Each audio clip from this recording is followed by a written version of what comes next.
It's extremely important to do one thing really well. Welcome to the Real Estate Executive Thought Leadership Podcast, a fast-paced show featuring focused insights from executive thought leaders in the real estate industry.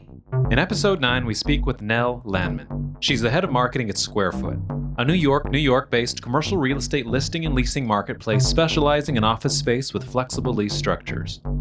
We'll get into the importance of balancing inbound marketing with paid and organic search, the trend toward flexible lease terms, how to hire and build infrastructure in new markets, and strategies for early-stage growth, including testing and watching the numbers to determine what's working and effectively manage your cost per lead. Let's get started.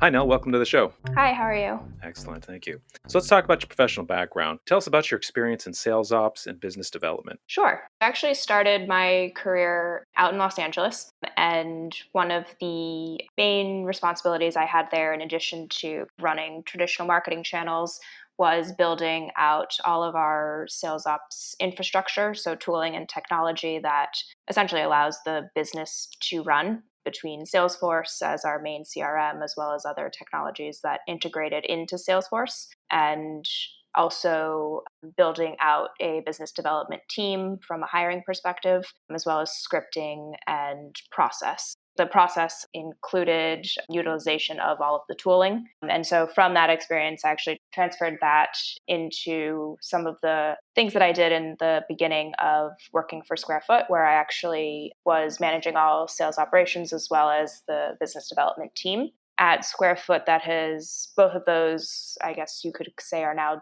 independent departments. So we've grown them to be a larger business development team, which we hired a manager for, as well as a sales ops team, which we've also hired a lead there as well. So I have experience, generally speaking, in implementing from the ground up all the tooling, as well as building out the teams and then scaling them as the company needs. Share a little bit about your education and BDR qualifications. I actually learned a lot about it in practice at the first company I worked at right out of college. It was one of the things that I worked very closely with the VP of sales on, and then over the years have done it a couple of times in terms of process, procedure, tooling, as well as hiring. And it was really something that I learned on the job, you could say.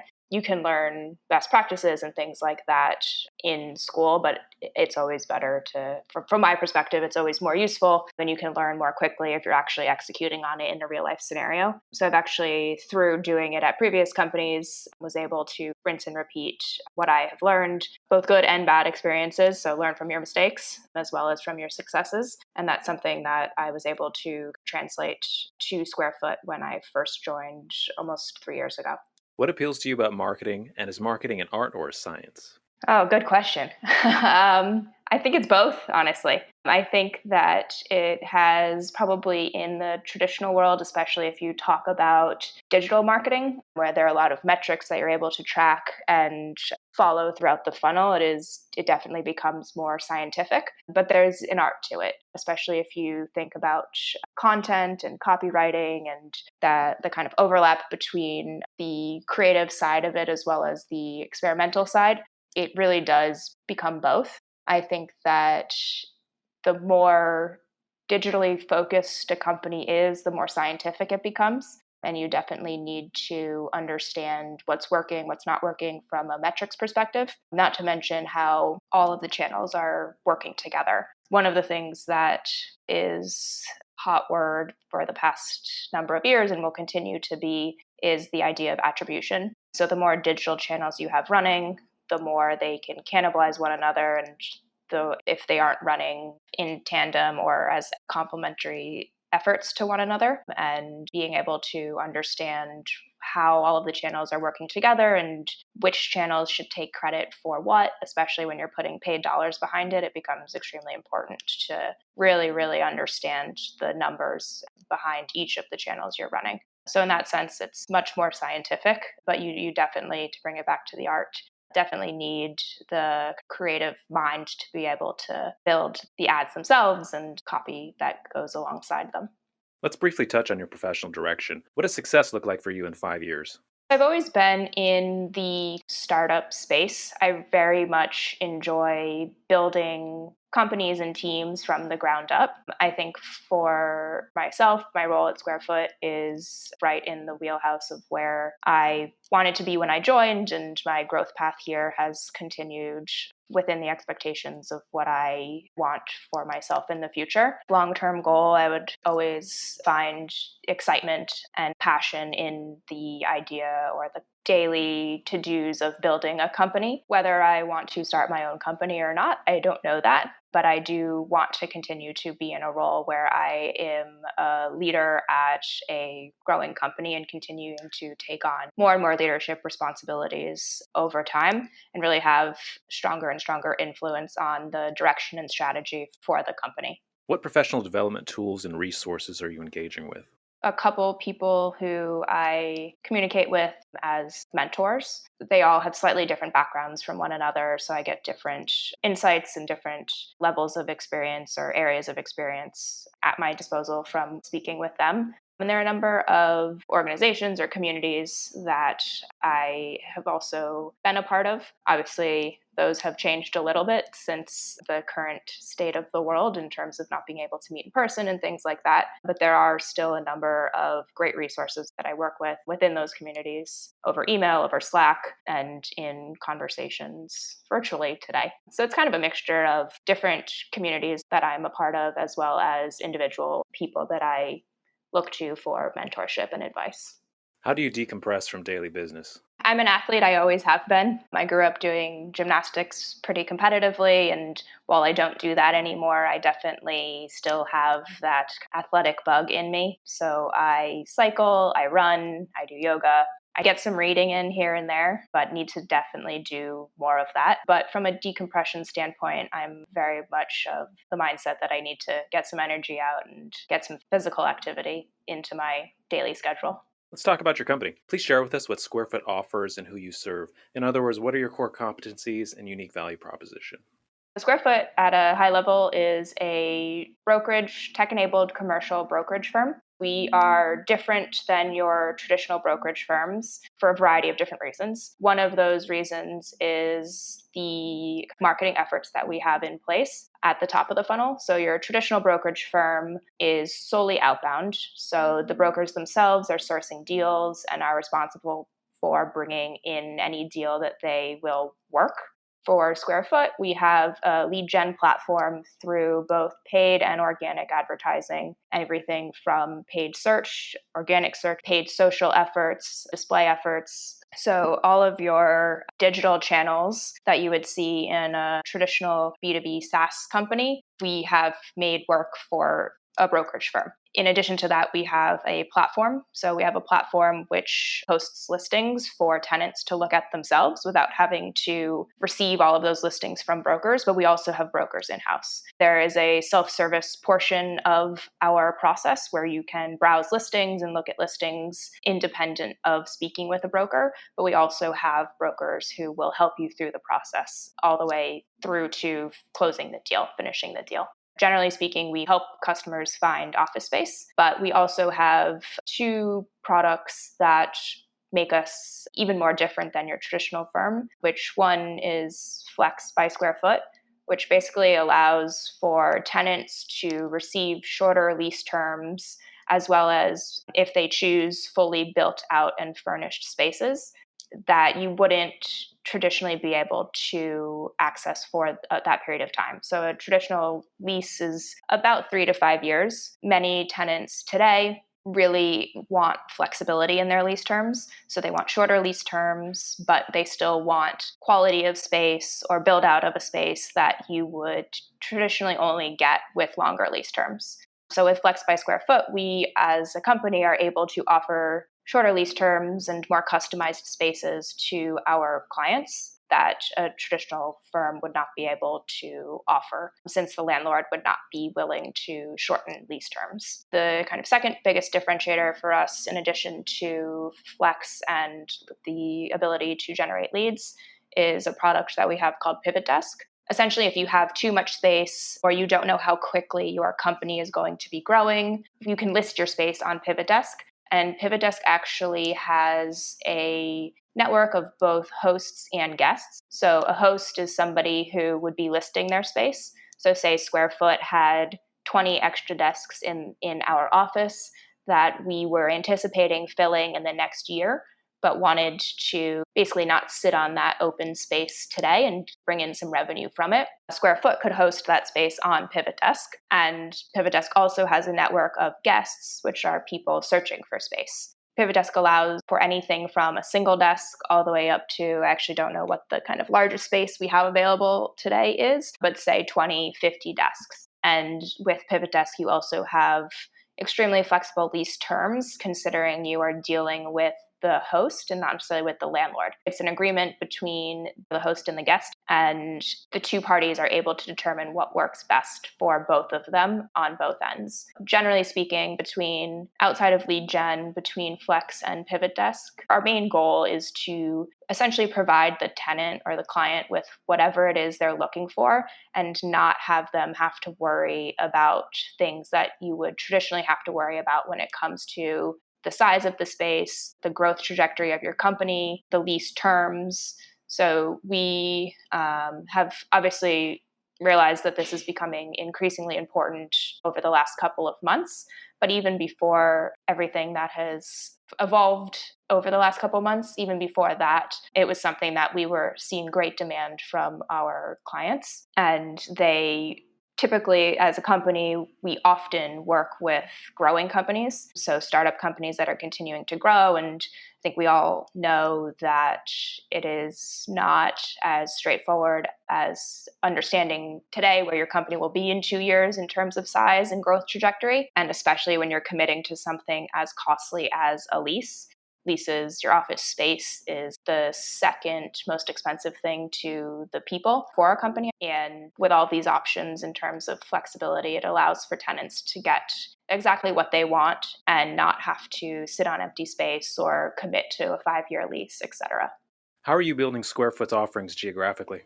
Now, and over the last couple of years, we have been primarily focused in New York. We do have listings in other markets. Basically, we have listings in almost every major city across the United States. So that does mean we do get leads organically from those other markets. Currently, we have partner brokers in other markets, so we will refer the leads that we get from other markets to those partner brokers. We will get a percentage of the deal should it close. One of the main areas of focus this year, focusing on hiring brokers, internal SquareFoot brokers in other markets, so we can really get the full SquareFoot experience to replicate that in other markets. So we are right now focused on our primary markets that we're focused on: Los Angeles, Houston, and DC, and hoping to hiring and building out the infrastructure that we need to have in place to be able to replicate the SquareFoot experience in those other markets. So it's hiring and building out infrastructure right now in those 3 markets, and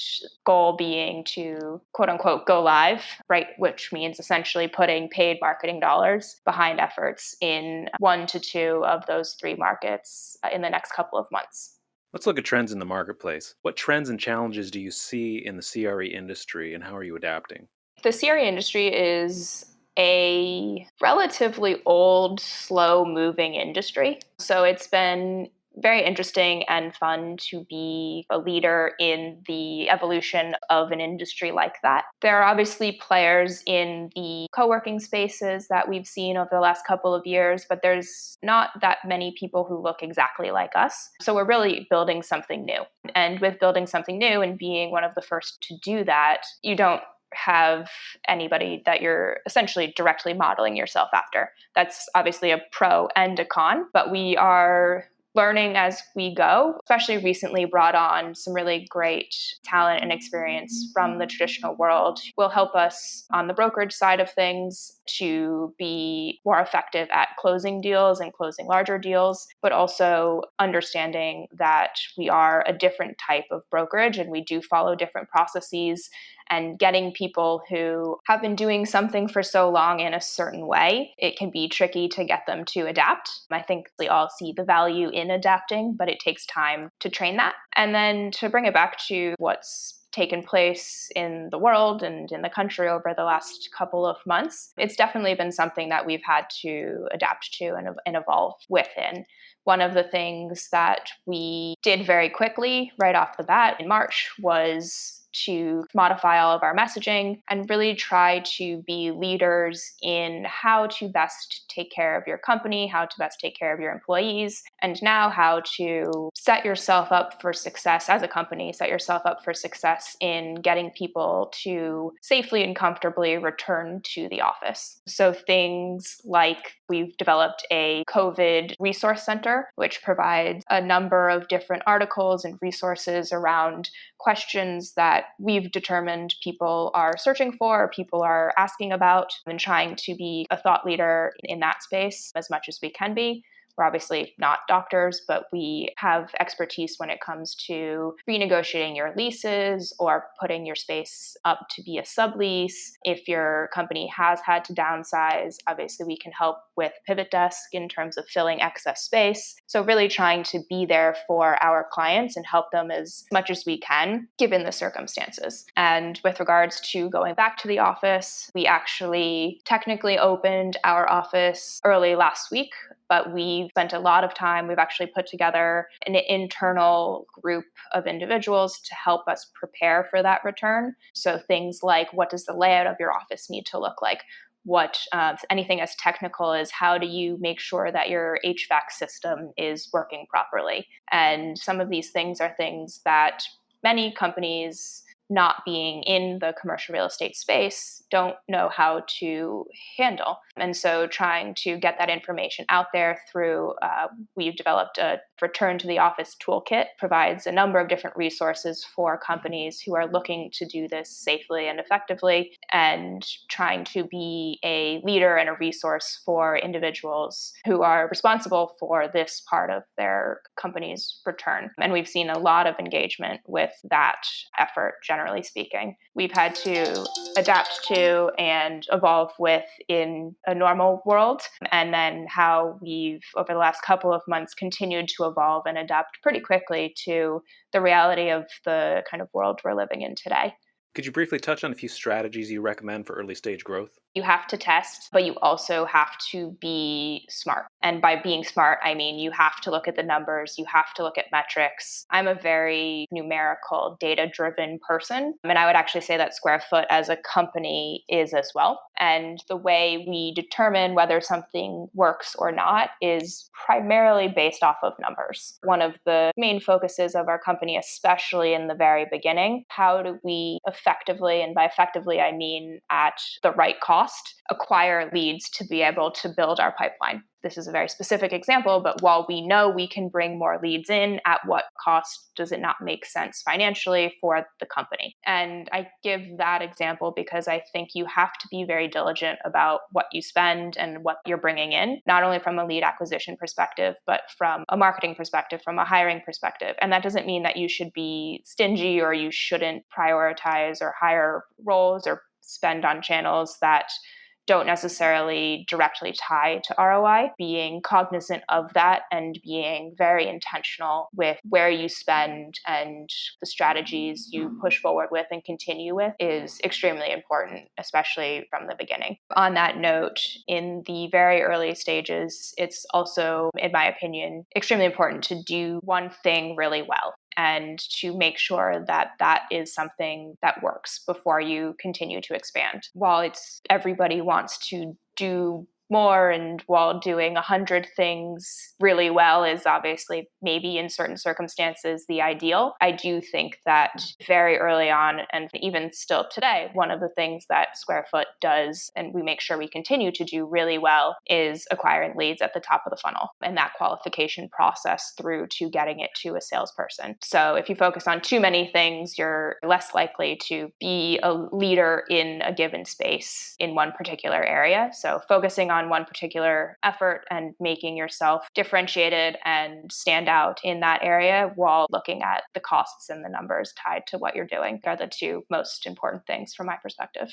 Are environmental and operational sustainability part of your strategy? It's something that we are aware of. It's not necessarily something that is a huge part of our strategy per se when it comes to the environmental perspective of what needs to be modified and done, especially in recent times. It is something that we are ramping up a focus on. Now let's talk about leadership. How would you describe your leadership style and how do you motivate your team? I'm definitely a numbers driven person. So I like to have the data and have the story in place before I try to push for something. So that's generally speaking how I try to get buy-in is through data and through examples. With regards to motivating the team, I've seen great success in allowing people to problem solve, and not that I'm not there to support them. By all means, I am. But I think when you give people some challenge to try to figure something out on their own, when they do it, they feel more motivated and engaged, and that kind of trickles throughout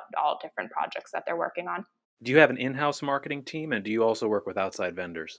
We have an in-house marketing team, and we have a couple contractors that we work with to run specific channels. So we have a combination of both. Has the public health crisis changed the way your team works? Yes, we're all still working remotely through Zoom calls and things like that. One of the things that we've been very conscious of as an organization as well as a team is, especially in the beginning, over communicating. So making sure that we don't drop the ball on anything where you can't look over to somebody at the desk next to you and chat with them. So yes, it has definitely changed how the team works, but I think we've gotten to a place where we feel relatively comfortable with where we are, but definitely looking forward to getting back to whatever this new normal will look like. Let's discuss marketing strategy. What does thought leadership mean to you? Thought leadership generally is opinions, but opinions based on fact. And I think different people will resonate with different directions of thought leadership. It's communicating opinions and direction based off of experience and making sure that you try not to be biased. Is an inbound content strategy worth the time and expense? For SquareFoot, yes, it definitely depends on the company. But for SquareFoot, it is one of our most successful and largest initiatives that we have in place. How vital is social marketing? Again, I think it definitely depends on the business. For SquareFoot, it's definitely important that we have social marketing and have a presence there. It is not one of our primary drivers of leads, whereas at a previous company I was working at, it was. So I think, again, it depends on the company, but I think no matter what you do, have to have an ongoing presence across social channels, regardless of what you do as a company. Is PR a part of your strategy? It is. We actually have a in-house growth PR person, Danny, and he has the traditional PR strategies, but with SEO, so organic efforts always in the back of his mind. So getting links and things like that to continue to grow our digital presence.